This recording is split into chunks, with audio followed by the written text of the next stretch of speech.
this is Trey, and you are joining Thursdays with Trey, which is the day that actually Thursdays with Mary Langston, I think, is the new official title, with a very brief, limited cameo appearance by Trey. So this is where you turn in your questions. I decide whether or not I need a lawyer to help me answer them. And they come through this angelic voice that kind of, for some reason, gets me to take 30 minutes to answer what I should answer in about 30 seconds. But we're going to try to do better this time. Mary Langston, have you gone on to greener pastures, or are you still with me? I'm still here. How are you, Trey? I'm doing great. Thank you for asking. Yes, sir. I hope Dallas made you and Tim happy this weekend. My fingers are crossed. I think Dallas was up, 30-something to 3, and I told Tim it's not over yet. Quit texting me. Of course. I'm so nervous. That was good. South Carolina did not look great in the second and third quarters. They looked fine in the first and fourth, but it's a disappointing loss in Columbia, Missouri. We need one more win to be bowl eligible. Baylor beat Oklahoma, and even though you did not ask about this, I do, and people may not know how that game ended, but Baylor was clearly going to win. They called a timeout, I think with 2 or 3 seconds left to kick a field goal. And the explanation, which I understand the explanation, which is the tiebreaker in that particular conference, is the point differential. So there's an incentive to score as many points as you can. I'd rather the tiebreaker be sportsmanship. I would not call a timeout to kick a field goal in a game that I clearly had already won. So I'm not saying I don't understand it. I'm just saying I would not have done it. And sportsmanship to me matters. I'd get the conference to change the tiebreaker. I mean, the tiebreaker should not be, can you run up the score in a game? It's just a perverse incentive. And, I'm glad they won. But I'm sorry that they decided to kick a field goal and run up the score. And I have no allegiance to Oklahoma at all. I mean, I don't really pull for Oklahoma, although I do like Lincoln Riley.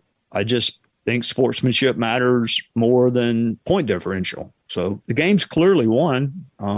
Why kick a field goal? But you're right. Dallas won. They've got, a 3.5 game lead on the Eagles. So, yeah, there's a chance that Tim and I will be happy one more time. In whatever amount of time we have left on earth. I would ask you about your favorite sports teams, but my guess is you did not spend all weekend watching college and pro sports. That is correct. But I'm so thankful that y'all are happy. Yeah. And I agree with you on the sportsmanship thing. Yeah, I'm shocked that you agree on sportsmanship. I'm sure you are. I still can't even believe that you played college tennis, because I can never see you calling a ball out. The ball could be out by 18 inches, and I could see you saying, well, they're having a rough day. Maybe I should call that ball in. So, yeah, I'm stunned that you believe in sportsmanship. That's why doubles is so fun. You have a partner that helps with that part of it. Well, are you ready for our questions? I don't know. I sometimes I would call the ball out before it landed. Depending on how close the match was. And you can't see the edges of the line. So, I think I'm ready. Who knows? Let's try. Okay, we'll try. We have a couple today. Our first question is from Dan in Wisconsin. He asked, I'm hoping you can clarify an issue with the Rittenhouse trial. I'm utterly dumbfounded why the defense didn't follow up with Kyle after the DA was done questioning him.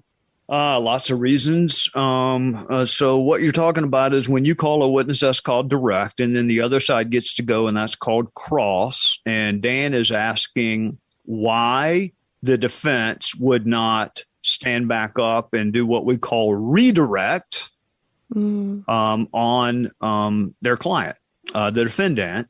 And there are lots of reasons not to do that. Having your client testify is always risky. Yeah, the jury is not only listening to what your client says, but also the demeanor, and they're trying to judge believability and credibility. So my guess is the defense attorneys wanted their client off the stand as quickly as possible, because if you do redirect, then most jurisdictions are then going to also allow the prosecution to recross. So, and not getting too deep in the weeds, some jurisdictions may say you can only recross on the issues that the lawyer went into on redirect, but nonetheless, it is another exposure for your client. And look, I don't pretend to be an expert on this trial. I know what the defense is. The defense is self-defense. And they're trying to signal to the jury what would have been in the defendant's mind. What was his state of mind? Did he really, really reasonably believe that he was in danger? So you can argue that you need to put your client up once to kind of give the jury that sense. But that's high stakes poker when you allow your client to be cross-examined.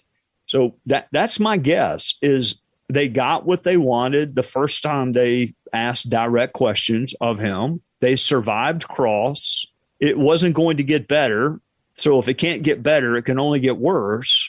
And they wanted their client off the stand because they thought that he had accomplished what they wanted him to accomplish, which was explain the thinking at the time of the shooting and how that fits into self-defense. So, yeah, look, I used to have people tugging on my jacket sleeve all the time saying, you got to redirect, you got to do this, you got to be able to read the jury. And if the questions on cross weren't effective or didn't leave a mark or didn't successfully impeach or undercut, then get your client off the stand. Do not allow the other side another shot at them.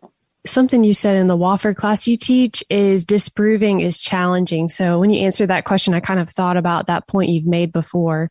So thank you for answering that question for Dan. Well, thank you for listening to anything I say in the Wofford class. I've never been more stunned in my life than somebody remembers something I said teaching that class.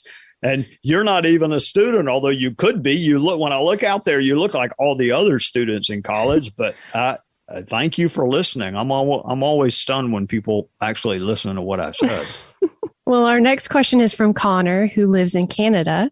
He asked, I'm from England, and there we have a rule whereby a criminal case cannot be commented on until it's concluded. Do you think the media coverage of these trials prevents a truly fair trial?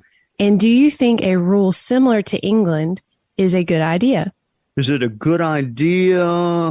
We'd have to go back and kind of undo 250 years of, I am naive enough to think that the amendments may be structured in some order of perceived significance. So when you think about the First Amendment, you've got freedom of the press and freedom of speech. I mean, Connor is 100% right. Does it make getting a jury more difficult and more complicated? And the answer is 100% yes. And I saw it firsthand. What they used to do in Spartanburg on the morning of really high profile, primarily homicide cases, but not just homicide cases, is the local paper, the Spartanburg Herald Journal, would write a long story kind of re-summarizing the facts, the alleged facts. And so the morning of jury selection, when you're trying to get 12 people to agree they can be fair, there's a huge story reminding them of what they may have possibly forgotten. So, yes, I mean, the judge, it happened a million times. The judge would ask me to come up there and say, "Do you see the story in the paper?" "Yes, sir." "Why'd this happen?" "I don't know, Judge. I don't work for the local newspaper. I'm actually not a reporter with the Herald Journal. I didn't talk to him." And look, I mean, the media, I actually had a really good relationship with our local media, particularly the ones that covered court. But they have a different interest. My interest was in getting a jury. That is not their interest. Their interest is in telling the public, this is what's happening today. They're drawing a jury in a high-profile homicide or child sex assault or robbery case, and we're going to let you know why this case is important. That's what they would tell you their job is. My job is to find a jury of 12 people who either don't know about the case or can put what they do know out of their mind. And we also, in this Wofford class, Mary Langston, I did it with them. I just kind of summarized the facts a little bit for them, not even an article, just summarized it. Mm-hmm. And I asked members of this class, and these are smart kids, how many of you would not be able to serve on the jury because you've already made up your minds? And like 5 hands went up.